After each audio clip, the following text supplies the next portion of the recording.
Kita lanjutkan pengajian kitab Ad-Durar Al-Bahiyah, yang ini merupakan kitab fikih yang ditulis oleh Al-Imam Asy-Syaukani rahimahullahu ta'ala. Dan kita sudah membahas masalah janaiz. Kita lanjutkan masalah berikutnya.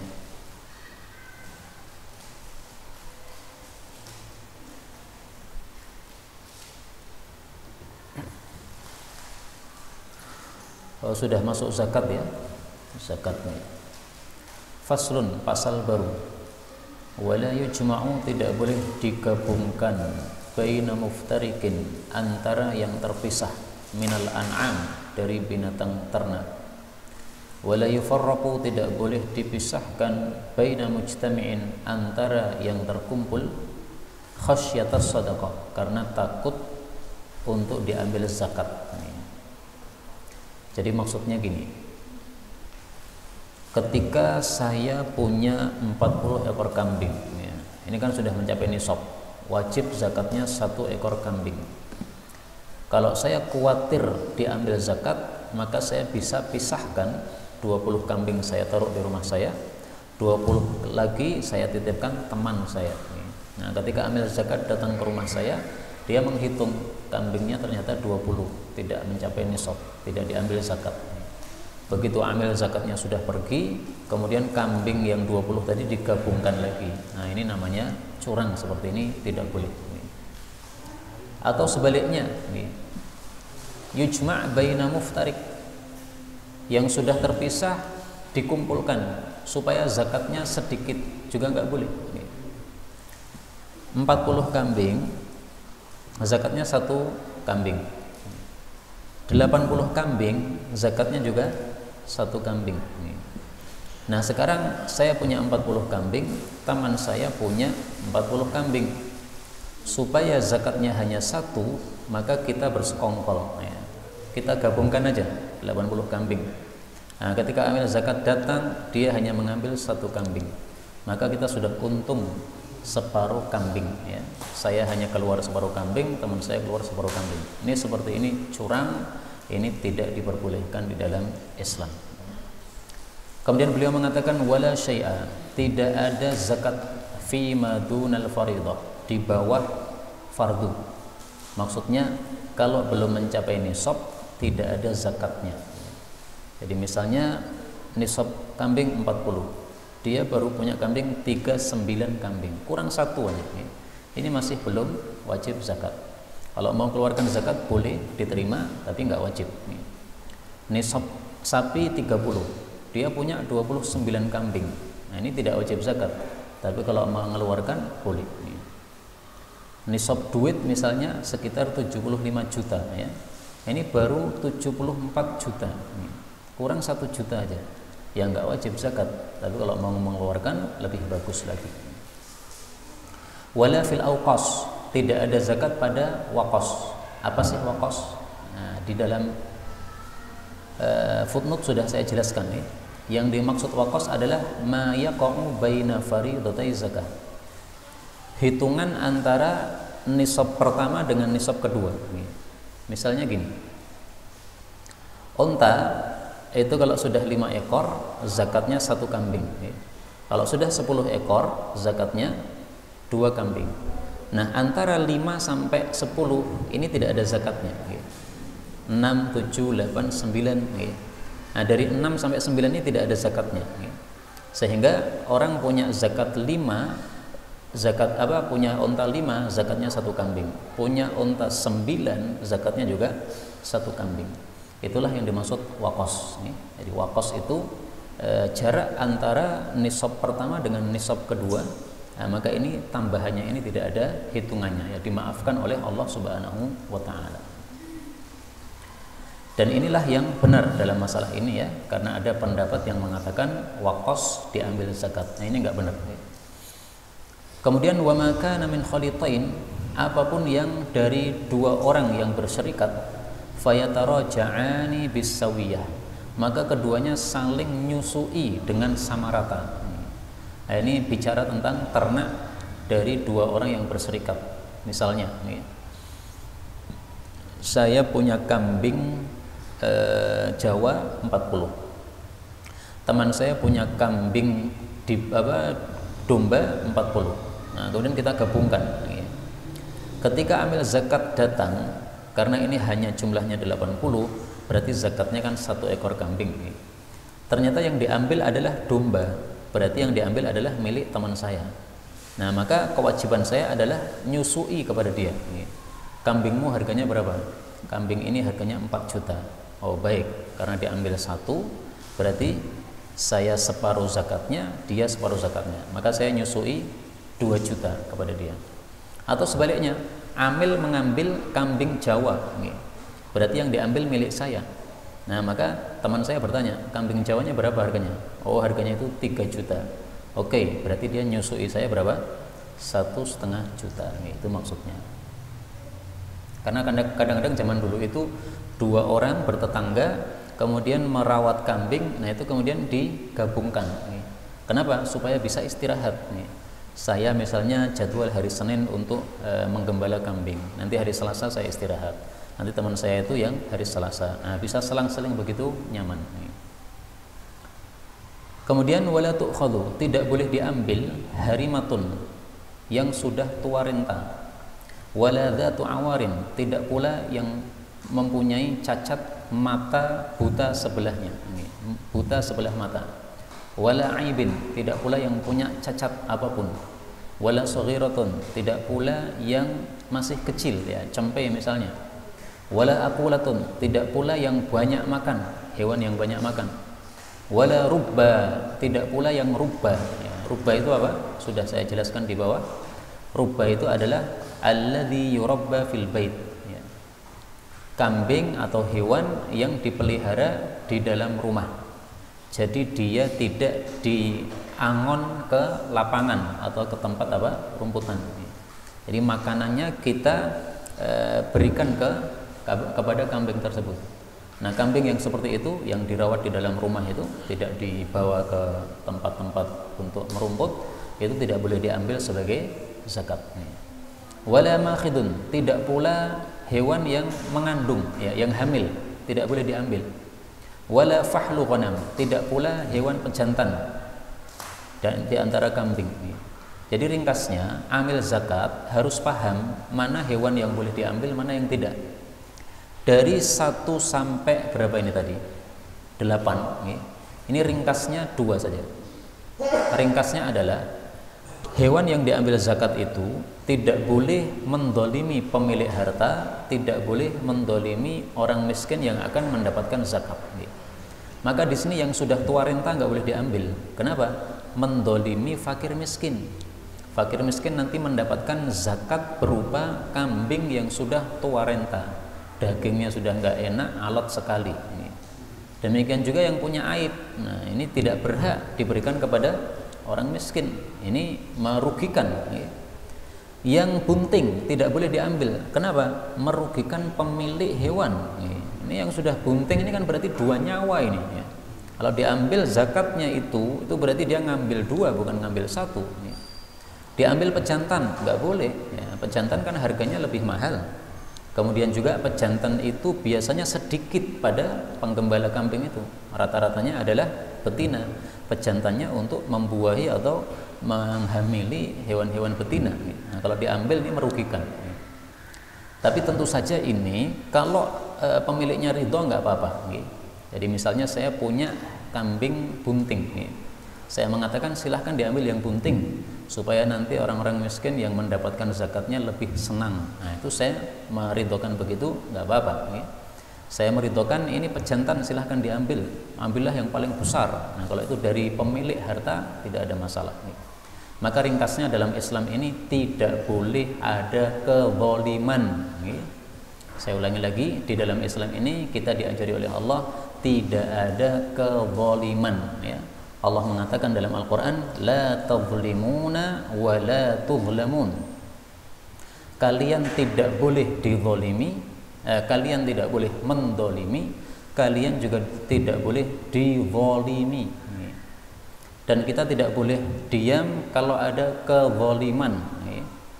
Maka sikap Habib Rizik kemarin Ketika beliau tidak mau dihadirkan secara online, maunya offline, itu sikap yang sudah benar. Beliau bukan melihat kepada dirinya, tapi melihat kepada hukum di Indonesia. Jangan sampai hukum Indonesia itu dipermainkan, sehingga terserah mereka.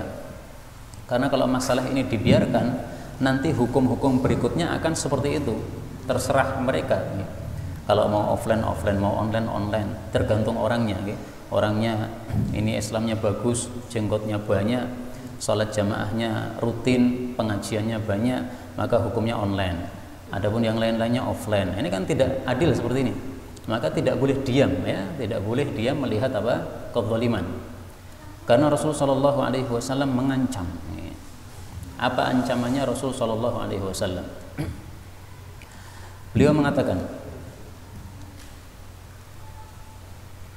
kaifa yuqaddisullahu ummah, bagaimana mungkin Allah akan memberkahi suatu umat, la ya'khudhu dha'ifuha haqqahu, di mana dalam umat tadi orang lemah tidak mau ngambil haknya, min qawiyha, dari orang kuatnya. Nah, di sini posisi orang lemah siapa? Habib Rizik, dia dhaif, orang lemah. Kalau dia tidak mau ngambil haknya, dia rela dizalimi oleh qawiyha, oleh yang punya kekuasaan, ini Allah tidak akan berkahi umat ini. Maka saya katakan sikap Habib Rizik sudah betul 100% sesuai syariat, sesuai aturan Rasulullah SAW. Kalau beliau rela dizalimi, dikangkangi seperti itu Allah tidak akan berikan berkah pada Indonesia. Ini yang ngomong bukan saya, yang ngomong sabda Nabi. Kaifa, bagaimana mungkin yuqaddisullah ummah, Allah akan berkahi suatu umat, la ya'khudhu dha'ifuha haqqah, yang dimana orang lemahnya tidak mau ngambil haknya, min qawiha, dari orang kuat yang merebutnya. Wa huwa ghairu muta'ata. Nah, ini kalimat ini saya perlu mencari syarahnya apa maksudnya ini.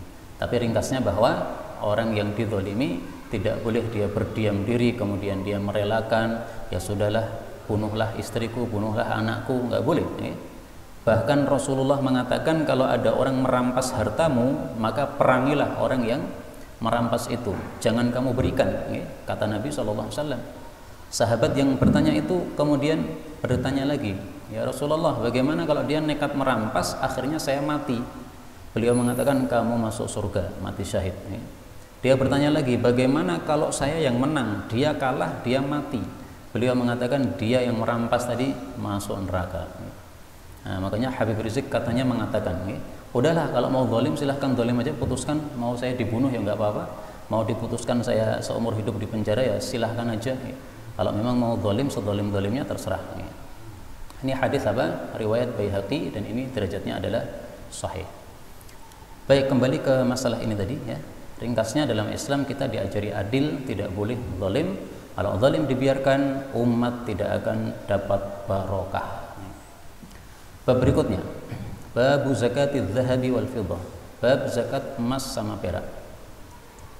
Zakat emas sama perak ini kita harus tahu bahwa ini berlaku juga untuk mata uang, ya. Rupiah, dolar, dinar, dirham, kemudian apa lagi, real dan sebagainya. Kenapa? Karena emas perak zaman dulu digunakan untuk mata uang. Karena itu hukum emas perak ini berlaku juga untuk mata uang. Beliau mengatakan, hiya, zakat emas perak itu idza hala, apabila sudah berlangsung, ala ahadihimal haul, kepada emas perak tersebut 1 tahun.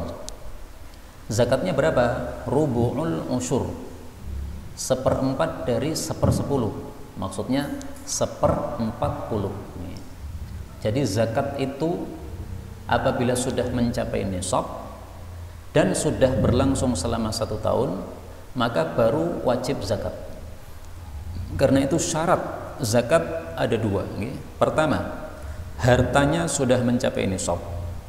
Syarat yang kedua, ketika harta tersebut sudah berlangsung selama 1 tahun, yaitu emas perak atau duit maksud saya. Zakatnya berapa? 1/40.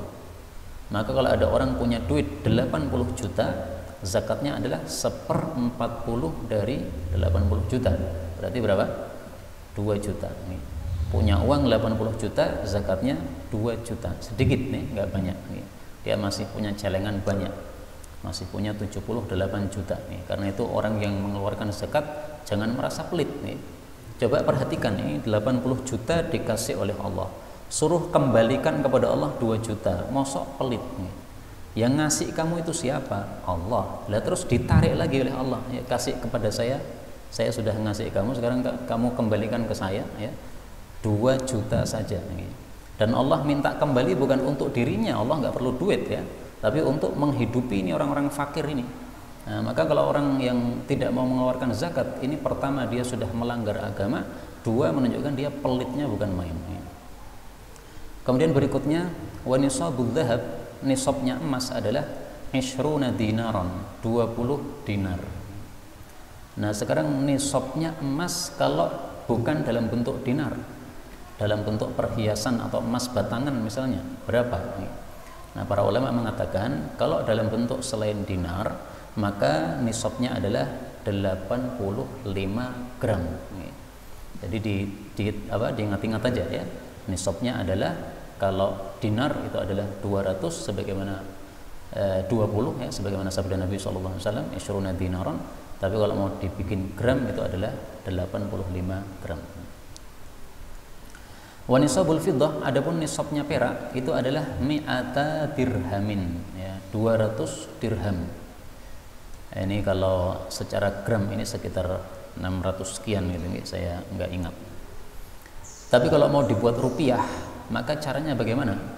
Caranya kalau rupiah itu jangan melihat kepada harga perak, tapi lihatlah kepada harga emas. Kenapa? Perak itu nilainya tidak stabil, selalu turun sampai sekarang turunnya dahsyat. Zaman dulu 1 dirham perak itu senilai dengan 1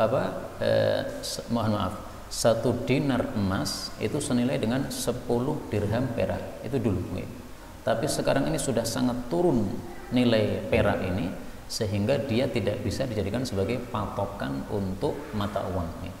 Maka kalau kita uangnya dolar atau rupiah atau real, itu disamakannya dengan dahab, dengan emas.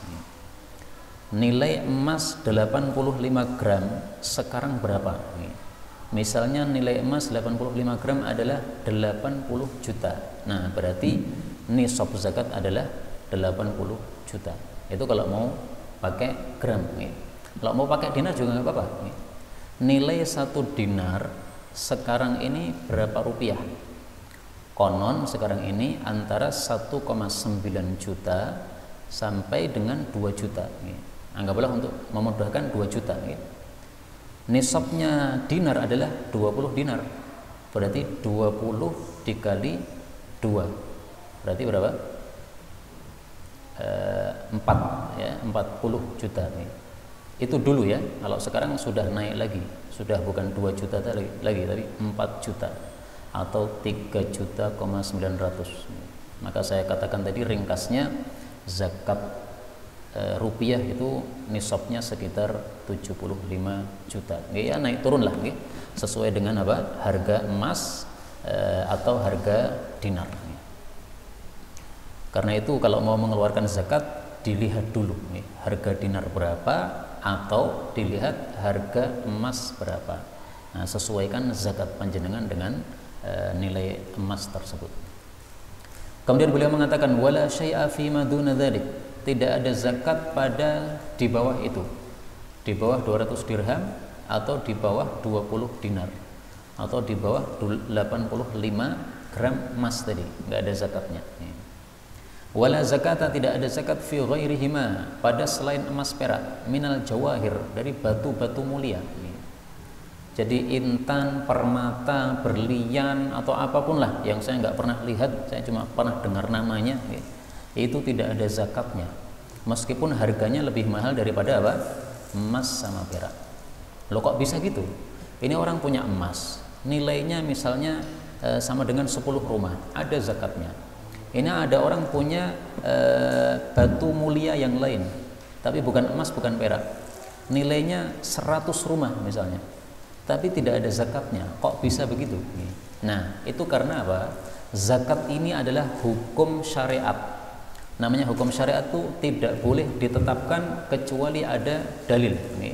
Dalilnya baik itu Quran maupun sunnah Rasul Sallallahu Alaihi Wasallam atau kesepakatan ulama. Di Quran nggak ada, di sunnah nggak ada, di kesepakatan ulama nggak ada. Ya jangan tetapkan hukum. Karena itu dalam Islam ini kita disuruh taat, tidak usah pakai nalar.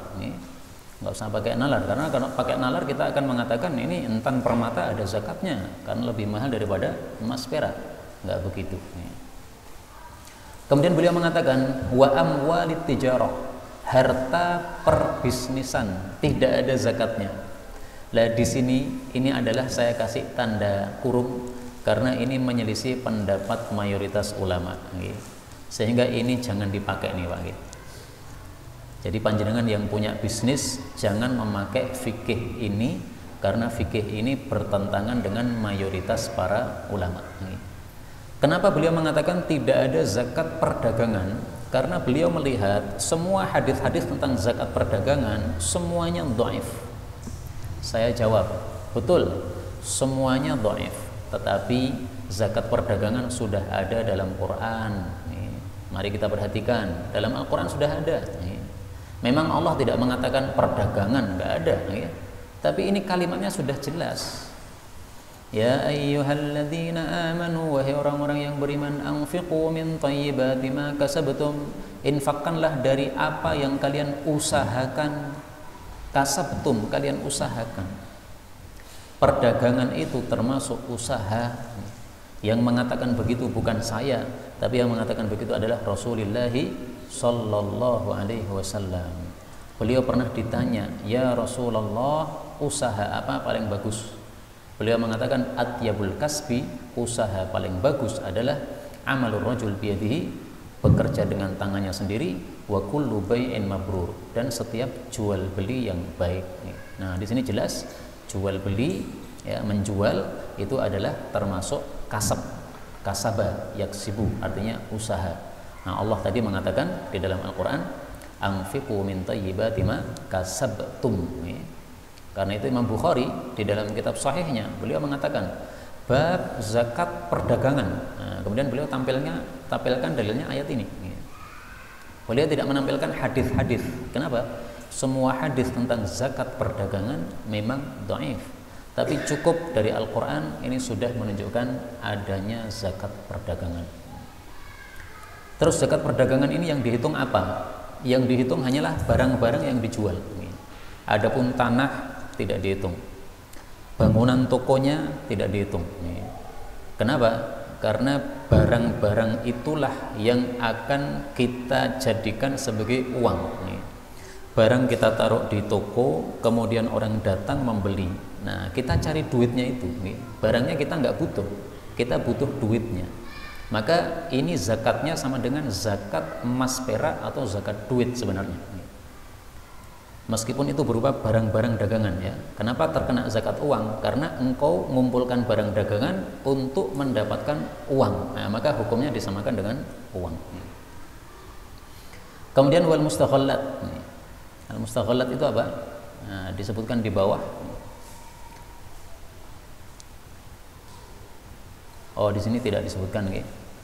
Ini hanya mengomentari bahwasanya pendapat bahwa tidak ada zakat perdagangan itu bukan pendapat yang benar. Ini adalah pendapat yang menyelisih kesepakatan para ulama. Ibnul Munzir mengatakan al-ijma' qaimun ala wujubi zakah fi mali tijarah. Sudah ada kesepakatan ulama bahwasanya zakat perdagangan adalah wajib. Jadi pendapat yang mengatakan tidak ada zakat perdagangan itu hanyalah pendapat yang janggal, yang nyeleneh, dan pendapat nyeleneh itu tidak berhak kita ikuti. Adapun mustaghallat ini maksudnya adalah misalnya rumah sewa. Rumah sewa menurut penulis kitab ini tidak ada zakatnya, tapi ini juga menyelisih mayoritas ulama. Sehingga yang berikut ini juga nggak usah kita ikuti. Kita punya rumah kita sewakan, ada zakatnya enggak? Mayoritas ulama sepakat ada zakatnya. Zakatnya bukan dari rumahnya tadi, tapi dari uang sewanya saja. Misalnya rumahnya ini besar, setiap tahun nilainya adalah 1 miliar untuk apa? Disewakan misalnya. Nah, maka 1 miliar inilah yang dikeluarkan zakatnya. Karena apa? 1 miliar sudah mencapai nisab, sementara kita berbisnis atau mempunyai usaha mendapatkan uang dengan cara menyewakan rumah. Adapun kalau keluarnya hanya sedikit nih, maksudnya hartanya hanya sedikit nih, seperti kontrakan-kontrakan kecil, 1 bulan mungkin bayarnya cuma 300 nih. Nah, sehingga setiap bulan dibayar 300 habis untuk kita makan, bulan besok lagi orang bayar 300 habis kita makan, ya seperti itu nggak ada zakatnya sama sekali nih. Karena uang 300 sudah habis untuk keperluan kita, tidak ada wajib zakat pada harta tersebut. Baiklah, ini sudah selesai masalah zakat mata uang. Sekarang kita masuk zakat baru, yaitu zakat tanam-tanaman. Monggo.